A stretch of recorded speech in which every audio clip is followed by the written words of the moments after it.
वीरमती रेसिपीमध्ये आपलं स्वागत आहे। आता मी दाखवणार आहे हिरव्या मिरचीचा ठेचा। भाकरीबरोबर, चपातीबरोबर किंवा चुरमुरे कालवायचे असलं तर भडंग करता येते, दडपे पोह्याला बी करता येते आणि ऐनवेळी आपल्याला बाहेर जायचं असलं जेवण घेऊन तर तेव्हा बी बरोबर घेता येते आणि त्याची जेवणाची चव चांगली होती। ठेचा खमंग ठेचा असल्यामुळे।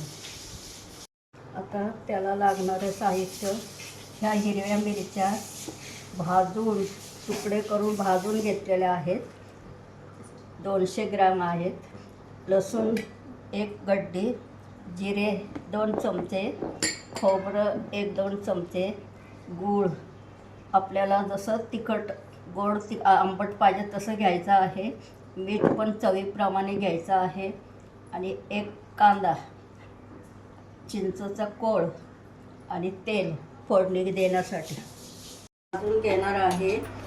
त्याचे छोटे छोटे तुकडे करून घेतले आहेत आणि असं पिवळे होईस्तोवर भाजायचे आहे। आता ह्या मिरच्या चांगल्या भाजल्या गेल्या आहेत। आता काढून घेणार आहे। जिरे भाजायचे आहेत, 1 चमचा, साधारण 1 चमचा जिरे भाजायचे आहेत।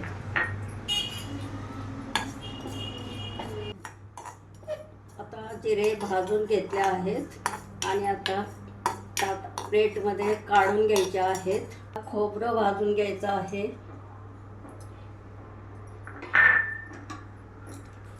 खोबरं आता चॉकलेटी रंगावर भाजून घ्यायचं आहे।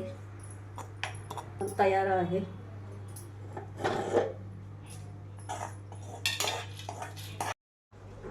आता हे सगळं साहित्य, मिरच्या भाजून घेतल्या आहेत, खोबरं भाजून घेतले, जिरे भाजून घेतले। आता हे सगळं साहित्य मिरच्याबरोबर जिरे, लसूण, मीठ एकत्र वाटायचं आहे। आबडधोबड वाटायचं आहे, फार बारीक वाटायचं नाही। आणि नंतर मिक्सरमधनं काढून कांदा फोडणीला द्यायचा आहे। फोडणी द्यायची आहे। कढईत तेल घालायचं, तेल घालायचं,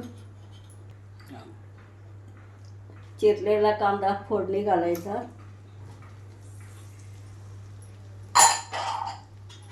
तळून घ्यायचा,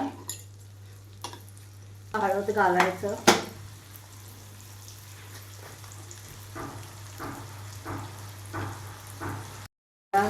परतून झाला आहे।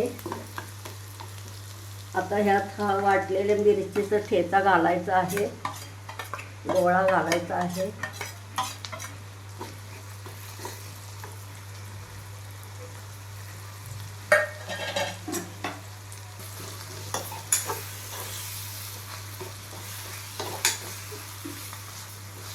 फोडणीतच गूळ घालायचा आहे, चिरून घेतलेला आहे।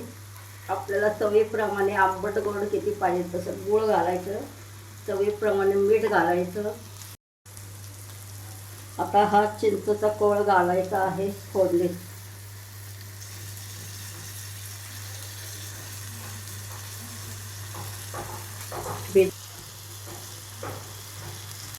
मिक्सरच्या भांड्यात वाटलेलं मिरचीचा ठेचा, थोडं पाणी घालायचं आहे।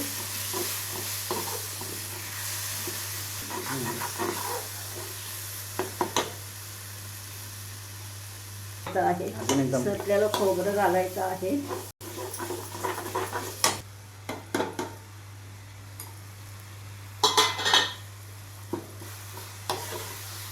आता हा आपला ठेचा खाण्यासाठी तयार आहे। आता हा ठेचा खाण्यासाठी तयार आहे। भाकरीसोबत, चपातीसोबत घेताना त्यात थोडं तेल घालून खायचं आहे। हा व्हिडिओ आवडला तर लाईक करा।